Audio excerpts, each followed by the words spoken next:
each unit shows up? Is that including the defense, Dak Prescott? Brandon, Yeah, right. how worried should Cowboys fans be after yesterday's loss to Cleveland? I mean, they should be extremely worried, and I don't know why Dak is surprised, because at this point in the season, you know the trends, and right now they have two alarming trends, and we've been tracking them for the last couple weeks: turnovers and big plays. It's as simple as that.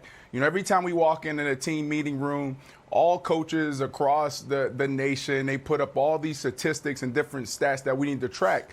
If we're good in these areas, we can possibly have a good team. So when you look at the turnovers, and we can start there. They're number one in the league, giving up 9 turnovers with these first 4 games. When you look at where they're at with the turnover differential, they're giving up 7. They're -7. That's terrible. They cannot expect to win if they're terrible in those categories. And they're also giving up 45 points off of the turnovers. And then you go to big plays. Maybe they need to call Earl Thomas to fix this. But when you look at the big plays, they're giving up 20. They gave up 20 big plays in 4 games. 20 big plays. That's alarming. And then when you look at 20 big plays for touchdowns, 20 yards, that's number 1 in the league. Big plays, touchdowns of over 40 yards, that's number 1 in the league. The only good thing they have going for themselves right now is the division is messy, and then also Dak Prescott's playing really well. So they got to clean up those 2 trends. They're alarming. Turnovers and big plays. If they do that, they'll have a chance to get back in this thing, because the division is extremely bad. Right. They'll have a chance because they're in the JV division and because 1 win leads the division. But how should Cowboys fans feel? They should feel embarrassed. The only people who should be more embarrassed than Cowboys fans and players on the Cowboys defense are dopes on television who picked this fraudulent team to go to the Super Bowl. One of them's talking to you right now. This is ridiculous. This Cowboys team, every week, they look defensively like they all just met each other. Like it's pickup backyard football. And it's like, oh, you had deep. I thought I had deep. Oh, it's terrible.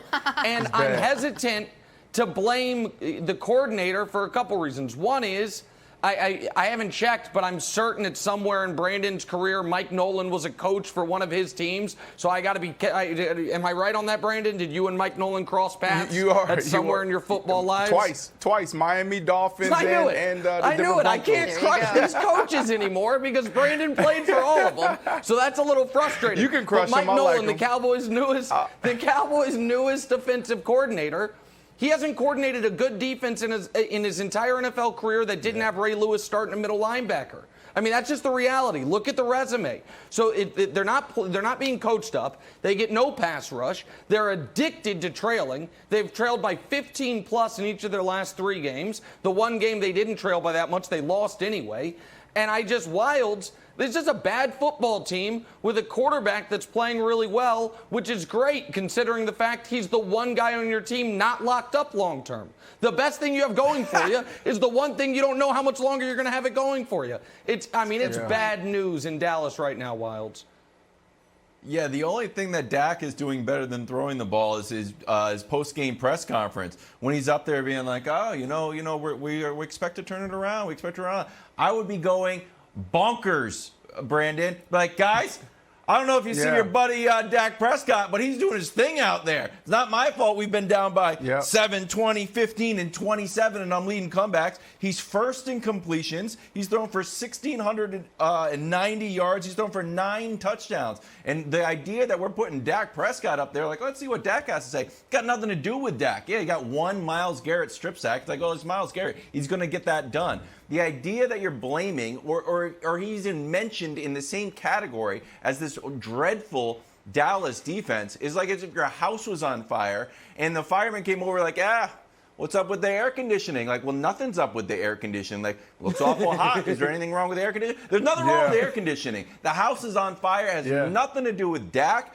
The defense looks dreadful. And I know you got friends around the league, and I know that we think Earl Thomas is going to come in here like a magician and stop these like dreadful performances, Brandon. But I think the problems run deeper than that.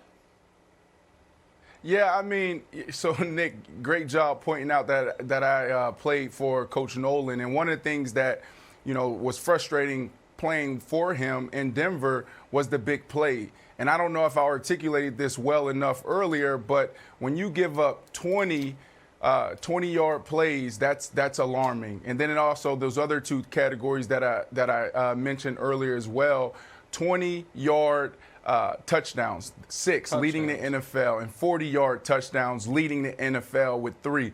That's alarming. So Coach Nolan needs to fix that. One of the things that makes his defense special is the different looks that he throws at you, but it can confuse a younger defensive back segment group. So they got to clean this up right away because they're still Brandon, in this division. That's the nicest thing I've ever heard. That's the nicest thing I've ever heard. Wilds. Here's the more blunt way to put it. All NFL teams break their seasons up into quarters. We are now through the first quarter. The Cowboys defense flunked the class. They get a giant blaring in big letters F, see me after class on their grade card for the first quarter of the season defensively. That's who they've been, Jenna.